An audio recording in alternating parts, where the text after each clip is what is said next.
c'est assez terrible parce que beaucoup d'enseignants sont en même temps à l'école. Le soir, ils sont sur la moto en train de faire le bain skin, en train de chercher.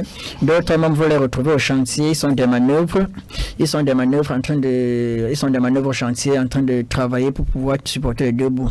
Quand un élève arrive au chantier, retrouve son enseignant et que les deux sont en train de... Il n'y a plus de respect. Et que les deux sont en train de choquer, comme on est en train de dire.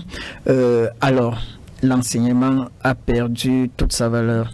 Quand l'enseignant se plaint, ce n'est pas pour lui seul qu'il se plaint. Il se plaint pour toute la nation. Il se plaint parce que parfois l'enseignant aussi, c'est notre conscience professionnelle qui nous tue parfois, parce que parfois quand on veut gréver, on veut mener une certaine grève, on veut suspendre certaines activités, on regarde les enfants que nous formons, on se dit quel est le tort dans tout ça. Dans tout ça, oui. Et parfois notre sens de moralité, notre conscience professionnelle revient, et parfois il y a des décisions qu'on est toujours en train de revenir et autres.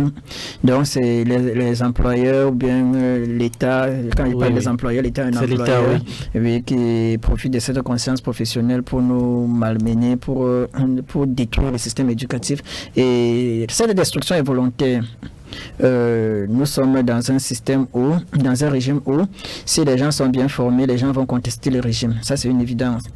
Une population bien formée n'est pas manipulable. Et le régime, alors, profite de cela et veut avoir une population non formée. Une population non formée ne peut pas bien critiquer. D'ailleurs, les enfants de ceux qui nous gouvernent ne sont pas au pays. La plupart du temps, ils sont à l'étranger pour se former. Ça veut dire qu'ils n'ont même pas confiance au système éducatif qu'ils ont mis sur pied. Ils savent que le système éducatif qu'ils ont mis sur pied ne vise pas à former des personnes de qualité. C'est pourquoi ils n'envoient pas les enfants là-bas. Ils préfèrent envoyer les enfants se former dans les pays où ils savent que la formation est de qualité, la formation est optimale, où ils sont sûrs que les enfants vont être bien formés.